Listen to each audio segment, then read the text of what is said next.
right, well, good afternoon, everybody. Happy looking group today. Have just a few things at the top, and then I'll be happy to take your questions.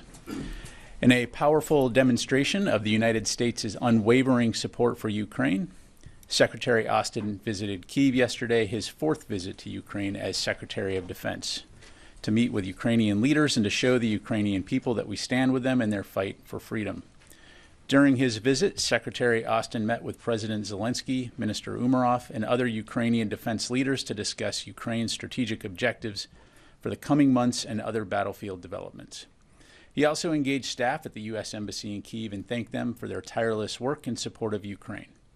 And in a major speech at the Hendadi Udevko Diplomatic Academy in Ukraine, Secretary Austin reflected on Ukraine's remarkable displays of courage and resiliency in its war of self-defense to date. He laid out how the outcome of Ukraine's fight for freedom will help set the trajectory for global security in the 21st century, and reiterated that the United States will continue to stand with Ukraine in the days ahead. You can read and watch the Secretary's full speech on defense.gov. Underscoring our commitment to Ukraine, Secretary Austin also announced a new security assistance package while in Kyiv. This latest PDA package delivers Ukraine $400 million in additional capabilities, including munitions for rocket systems and artillery, mortar systems and rounds, armored vehicles, and anti-tank weapons. The Secretary is now back in Rome, Italy. He'll conclude his week of travel with a visit to the Vatican tomorrow for a papal engagement before heading back to the United States. Turning now to the Department's ongoing support for hurricane recovery efforts.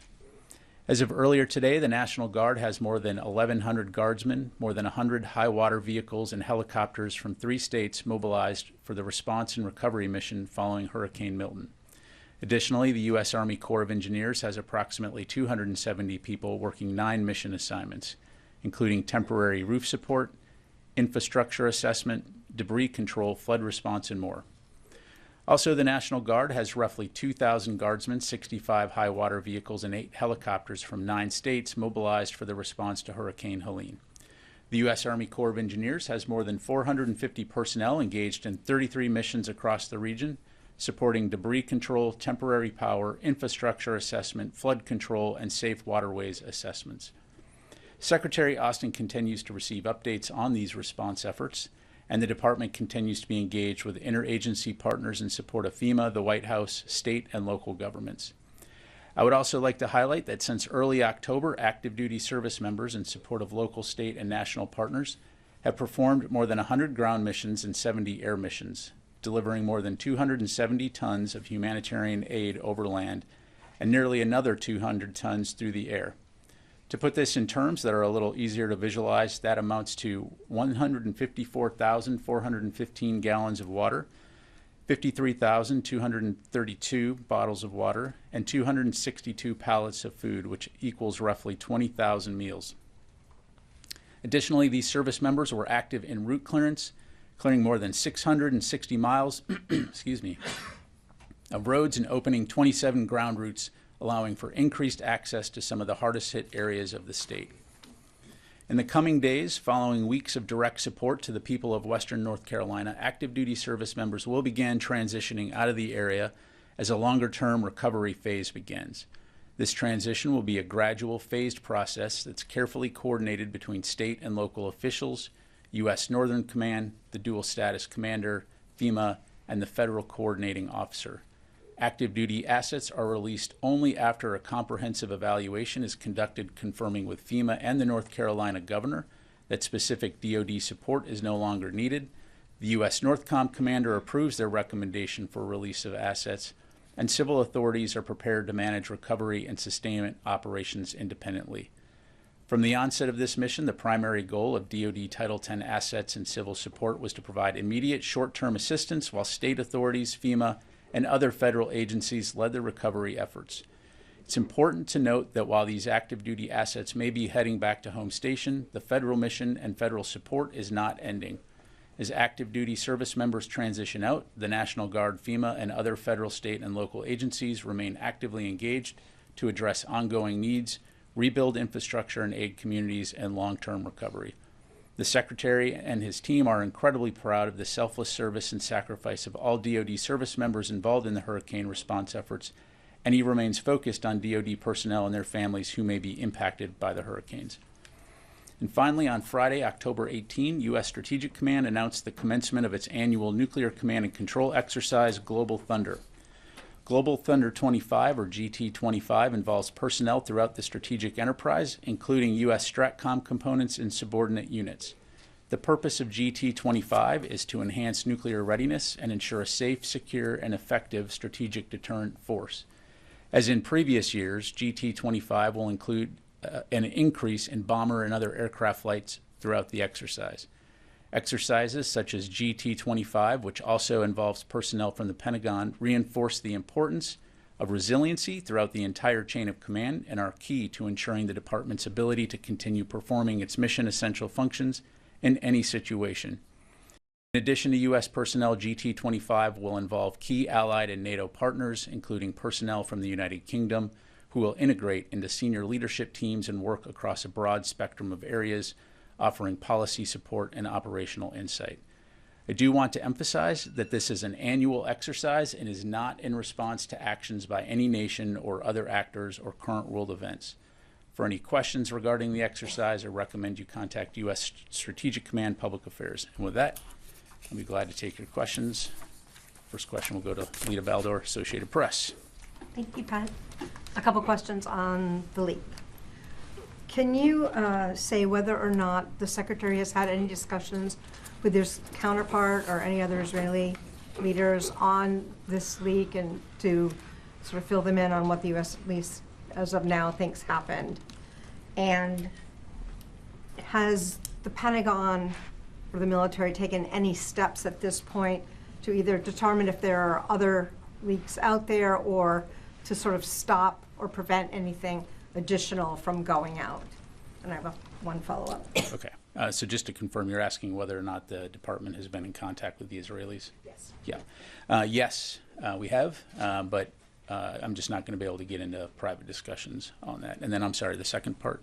Can you say if it was actually the Secretary that spoke with the Secretary has spoken with his counterpart, but again, I'm just not able to get into details on that. Okay. And the second part was, can you talk about any steps that the department has taken either to shut down any possible additional leaks or locate where this came from? Yeah, look, I mean, again, as you heard earlier today, the FBI is investigating the alleged leak of classified documents and working closely with the Department of Defense and the intelligence community on this. The investigation is in its first few days, so it's important to let that investigation run its course. As it relates to the safety or the safeguarding of sensitive information, that is, of course, something that we take incredibly seriously here at the Department of Defense, and will continue to do so. But as it relates to this particular allegation, as I'm sure you can appreciate, because it's under investigation, I'm just not going to be able to offer any more comment. And you said you had a follow-up? I have one quick follow-up. There's obviously been one Defense Department employee who has been named on social media. Can you say whether or not that person or anyone else has had either their security clearance limited or anything as a result of this investigation so far? Yeah, again, as I just highlighted, this investigation is in its first few days, and it's important to let the investigation run its course. To my knowledge, this official is not a subject of interest, and the department remains fully committed to supporting the investigation, and I'll just leave it there. Matt. Thanks, Pat. There have been reports of a joint U.S.-Iraq operation against ISIS, and the Iraqi Prime Minister said that the top ISIS leader in the country was killed. What can you tell us about this? Thanks, Matt. What I can tell you is that overnight, CENTCOM and Iraqi security forces conducted a partner raid in Iraq targeting several senior ISIS leaders. The raid resulted in the death of multiple ISIS operatives. Post-mission analysis is ongoing, so we'll provide more details once we have confirmed information, and we'll have more to follow on that. Thank you. Now, in Israel, we've also seen reports that the country has requested another THAAD system from the United States. Are you tracking any such requests? I've seen those reports, but I'm not aware of a request for a second THAAD. Go to Tony and then Charlie. President Zelensky said the United States has promised $800 million to Ukraine to produce long-range drones. Can you flesh that out a little bit? Will this be USIA money or some kind of FMF grant, foreign military financing grant? Yeah, thanks, Tony. Let me take that question for you because I want to make sure we get you the facts. Can I ask you a leak question? I mean, this is a 2-page document. You've had instances where, like Teixeira, were hundreds of pages. Can you help the public understand why this 2-page document is causing such a kerfuffle here compared to Teixeira, WikiLeaks? There's been, over the decades, there's been this kind of a situation, but what made this so sensitive? Well, again, this is currently under investigation, so I'm going to be very limited in what I can say, Tony. I would say anytime there's an allegation of potential unauthorized disclosures, we're going to take it seriously. That's exactly what we're doing, and I'll just leave it there. Is this considered a media leak right now, or almost an espionage leak of a foreign government gaining documents? Again, Tony, it's under investigation, so I'm just not going to be able to comment on an ongoing investigation. Charlie. Okay, thank you, General. You have said that the DOD is fully supporting the investigation led by the FBI. Who at the DOD? Which departments, which personnel are involved in this? Yeah, what I would tell you, Charlie, is DOD is fully supporting. The FBI is the lead on this investigation, so I'd refer you to them for any questions. But aren't there representatives of the DOD that are part of the investigation? I just said that the department is fully supporting, but I'm not going to have any more details to go to provide beyond that. So, Tom. Thanks, General. Two different questions. We have a story today showing that 15 UNIFIL peacekeepers were injured when the IDF apparently deployed white phosphorus by their base in southern Lebanon this month. Can I ask, what is the DOD's view on the use of white phosphorus in war, and would the Pentagon have any concerns about it being used by or near UNIFIL bases? So, as far as Israeli operations go, Tom, I'd have to refer you to them to talk about that. Broadly speaking, white phosphorus is used essentially as a signaling, capability that you can use to hone in on targets or to also provide smoke capability. But yeah, so it does have a legitimate use in combat operations. Okay, and then separately, 64 Democrats in Congress yesterday wrote to President Biden calling for him to push Israel to allow unimpeded access for American and international journalists into Gaza. The letter's been endorsed by CPJ and many other journalist organizations. Does the Secretary support the call for journalists to be allowed in unimpeded into Gaza? Yeah, I don't have a comment to provide on the specific letter itself, Tom. I will say that the Department and Secretary Austin fully support a free and independent press and the important role that journalists play in providing facts to audiences worldwide, and that includes reporting from conflict zones like Gaza. Thank you. Come back, Carla. Thanks. Just a few follow-ups. On the raid in Iraq, can you tell us, was the ISIS leader in the country, was he the target? Where was this raid, and was this U.S.-led or was this Iraqi-led? Yeah, thanks, Carla. So on the raid, again, we'll have more details to follow. Again, my understanding this was a partnered raid, and so as we have more information to provide, we'll certainly get that up. Okay, and then just to follow up on the leak, I know you mentioned that the individual is not under investigation, just so there's no ambiguity. Are we talking about Ariana Tabatbai? Again, look, for the purposes of reporting here, I don't want to start throwing out names to perpetuate information that, again, as I highlighted, to my knowledge, the official that was being referenced is not a subject of interest. So just leave it there. Got it. And does the Pentagon feel that the leak did originate in the Pentagon? Again, this is under investigation, so I'm not going to have any comment to provide on an ongoing investigation. Pat, just a follow-up on the leak. Can you help us understand why the Pentagon isn't conducting its own investigation? You said you're supporting the FBI. Why isn't DOD conducting its own either joint or separate investigation into the leak or how the system failed or broke down in this case? Well, I'm just giving you a statement of fact here, Orrin, and that is that the FBI is investigating the alleged leak and working closely with the Department of Defense and the intelligence community. And I'll just leave it there. Let me go back. Yes, ma'am. Ro. Yeah.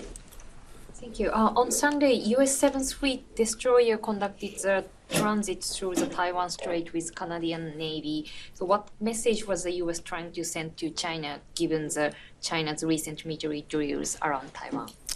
Yeah, thanks for the question.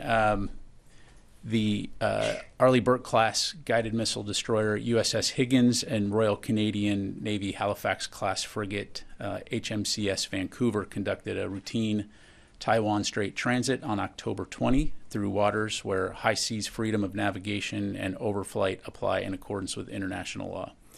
The ship's transit through the Taiwan Strait demonstrates the U.S. and Canada's commitment to a free and open Indo-Pacific. The United States military flies, sails, and operates anywhere international laws allows. So, thank you very much. Yes, sir. Thank you, General. Yesterday, Amos Hochstein, the envoy of President Biden, said when he was in Beirut that the conflict between Israel and Hezbollah had escalated out of control. So does the Secretary Austin still there is a pathway for the diplomatic, like a ceasefire in any way in Lebanon?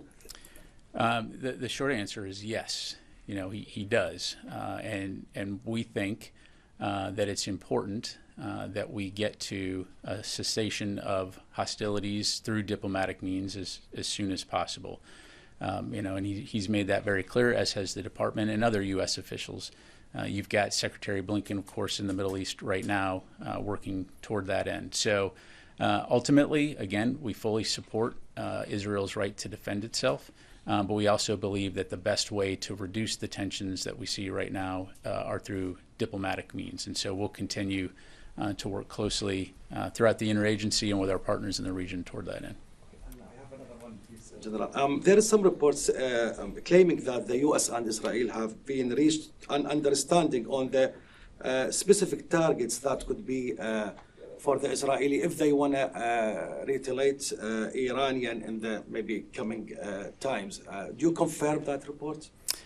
Look, you know, I'm not going to speak for the Israelis and what they may or may not do in terms of any operations. I'd refer you to the Israelis to talk about that. Let me go to the phone here real quick.